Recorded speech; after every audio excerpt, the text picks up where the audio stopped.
सब कुछ झूठा हो सकता है, लेकिन भगवान के सामने बहाए आंसू नहीं। प्रेम का मतलब सिर्फ प्रेम नहीं होता, प्रेम का मतलब सम्मान और विश्वास होता है। वह सम्मान और विश्वास जो प्रेम से परे है। जब आप प्रभु के साथ जुड़ जाओगे तो आपकी परीक्षा आरंभ हो जाएगी। कुछ लोग इसे दुख समझते हैं तो कुछ लोग प्रभु की कृपा। छल, कपट, पाप का फल इसी धरती पर भोगना पड़ता है। याद रखना, समय किसी को क्षमा नहीं करता। सफलता का मतलब यह नहीं कि आपको किसी दूसरे से बेहतर बनना है, बल्कि सफलता का मतलब है जो आप अभी हैं उससे बेहतर बनना। वो कठिन परीक्षा लेता है मगर सहन करने की शक्ति भी देता है। आपकी जिंदगी में कुछ नहीं बदलेगा जब आप खुद को नहीं बदलेंगे। मुंह पर सच बोल देने और गुस्सा कर लेने वाले लोग उन लोगों से करोड़ों गुना बेहतर हैं जो आपके सामने कुछ और है और पीठ पीछे कुछ और है। किसी का दर्द समझने के लिए इंसान के अंदर का इंसान होना जरूरी है। कौवा कोयल की आवाज को दबा सकता है मगर खुद की आवाज मधुर नहीं बना सकता। उसी तरह निंदा करने वाला व्यक्ति एक सज्जन को बदनाम कर सकता है मगर वह खुद सज्जन नहीं बन सकता। अगर अकेलापन है तो उसे एक वरदान समझो, क्योंकि परमात्मा ने तुम्हें खुद में सुधार लाने का थोड़ा अधिक समय दे दिया है। अकेले रहने का आनंद सीख लो, क्योंकि कोई भी हमेशा के लिए आपके साथ नहीं रहेगा। वक्त की एक आदत बहुत अच्छी है, जैसा भी हो गुजर जाता है। कामयाब इंसान खुश रहे या ना रहे, खुश रहने वाला इंसान कामयाब जरूर हो जाता है। किसी का साथ होना ही सबसे ज्यादा कीमती हो जाए, वह रिश्ता जिंदगी का सबसे बड़ा हासिल होता है। जब सुखी हो तो भगवान को मत भूलना, और जब दुखी हो तो भगवान पर विश्वास रखना। उन्हें छोड़ देना उचित है जो आपके होने का मूल्य नहीं जानते हो। यदि जगत में प्रत्येक कार्य मनुष्य द्वारा संभव होता तो मेरा अस्तित्व ही नहीं होता। जहां से तुम्हारे रत्नों का अंत होता है वहीं से मेरा अर्थात ईश्वर का कार्य प्रारंभ होता है। बच्चा क्या खाएगा, क्या पिएगा, क्या पहनेगा, इसका ध्यान बच्चा नहीं उसकी माँ रखती है।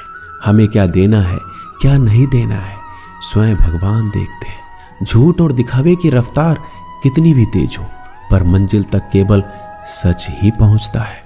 लोग रंग बदलते हैं, मुरली वाला वक्त बदल देता है। मन एक सुंदर सेवक और खतरनाक स्वामी है।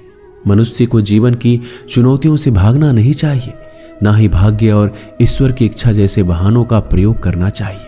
शांत बने रहो जब तक तुम्हारा सही वक्त नहीं आ जाता। इंसान का सबसे अच्छा मित्र स्वयं की आत्मा और मन होता है, जो अच्छी बातों पर शाबाशी देता है और बुरी बातों पर झकझोरता है। खाली हाथ आए हैं, खाली हाथ ही जाओगे। आज जो तुम्हारा है कल किसी और का होगा, इसलिए तू जो कुछ भी करता है उसे भगवान को अर्पण करता चल। स्वास्थ्य सबसे बड़ा उपहार है, संतोष सबसे बड़ा धन है, वफादारी सबसे बड़ा संबंध है। छल करोगे तो छल मिलेगा, आज नहीं तो कल मिलेगा। जियोगे जिंदगी सच्चाई से तो सुकून हर पल मिलेगा। उपवास हमेशा अन्न का ही क्यों, लोभ, लालच, घृणा, चुगली, क्रोध और गंदे विचारों का भी होना चाहिए। मन का संकल्प और शरीर का पराक्रम यदि किसी काम में पूरी तरह लगा दिया जाए तो सफलता अवश्य मिलती है। भाग्य के दरवाजे पर सर पीटने से बेहतर है कर्मों का तूफान पैदा करें, दरवाजे अपने आप खुल जाएंगे। क्रोध की अवस्था में भ्रम जन्म लेता है, ब्रह्म बुद्धि को नष्ट कर देता है। बुद्धि के नष्ट होते ही व्यक्ति का पतन हो जाता है। पानी मर्यादा छोड़े तो विनाश होता है, यदि वाणी मर्यादा छोड़े तो सर्वनाश होता है। किसी को धोखा देना एक कर्ज है जो आपको किसी और के हाथों एक दिन जरूर मिलेगा। कलयुग है, हमेशा तैयारी के साथ ही रहना। मौसम और इंसान कब बदल जाए इसका कोई भरोसा नहीं। भगवान कहते हैं तुम मेरी ओर देखोगे, मैं भी तुम्हारी ओर देखूंगा। तुम जिस भाव से मुझे याद करोगे उसी भाव से मैं तुम्हारे पास आऊंगा। बदला लेने के लिए मत सोचो, आराम से बैठो।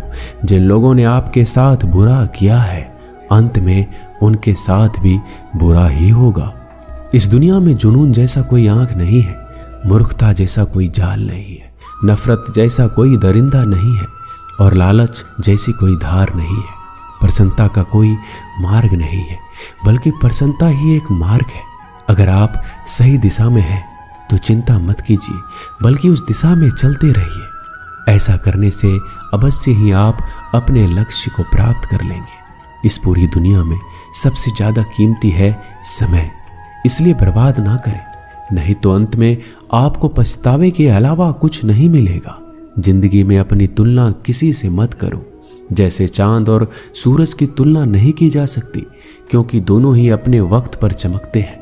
यदि किसी काम को करने में डर लगे तो याद रखना, ये डर संकेत है कि आपका काम वाकई में बहादुरी से भरा है। ख्वाब जिनके ऊंचे और मस्त होते हैं, इम्तिहान भी उनके जबरदस्त होते हैं, हौसले भी उनके कई बार पस्त होते हैं, लेकिन जुनून में वह मदमस्त होते हैं। पहाड़ की ऊंचाई आपको कभी आगे बढ़ने से नहीं रोकती, बल्कि आपके जूते में पड़े कंकर आपको आगे बढ़ने से रोकते हैं। निकाल फेंको उस कंकर को। सिर्फ मरी हुई मछली को पानी का बहाव चलाती है। जिस मछली में जान होती है वो मछली अपना रास्ता खुद बनाती है। अपने हौसले को ये मत बताओ कि तुम्हारी परेशानी कितनी बड़ी है, अपनी परेशानी को बताओ कि तुम्हारे हौसले कितने बड़े हैं। सफल वो नहीं जो अपने दुश्मनों पर विजय प्राप्त करता है, बल्कि सफल तो वो है जो अपनी इच्छाओं पर भी विजय प्राप्त करता है। अगर केवल इसलिए आपने अपने सपनों पर काम करना बंद कर दिया है क्योंकि किसी को लगता है कि आप उसे नहीं कर सकते, तो वो आपका सपना नहीं है, वो बस आपकी एक छोटी सी इच्छा है। जो लोग आपको नजदीक से नहीं जानते, उनकी बातों को दिल पर मत लो, आगे बढ़ो और कुछ करके दिखाओ। जिंदगी में अच्छे लोगों की तलाश मत करो, बल्कि खुद अच्छे बन जाओ। आपसे मिलकर शायद किसी की तलाश पूरी हो जाए। यदि आप उड़ नहीं सकते तो दौड़ो, यदि आप दौड़ नहीं सकते तो चलो, अगर आप चल नहीं सकते तो रेंगते हुए चलो, लेकिन हमेशा आगे बढ़ते रहो। एक बार गुरु ने अपने शिष्य से पूछा, क्या आप जानते हैं हमारे अंदर एक बड़ा युद्ध निरंतर चल रहा है।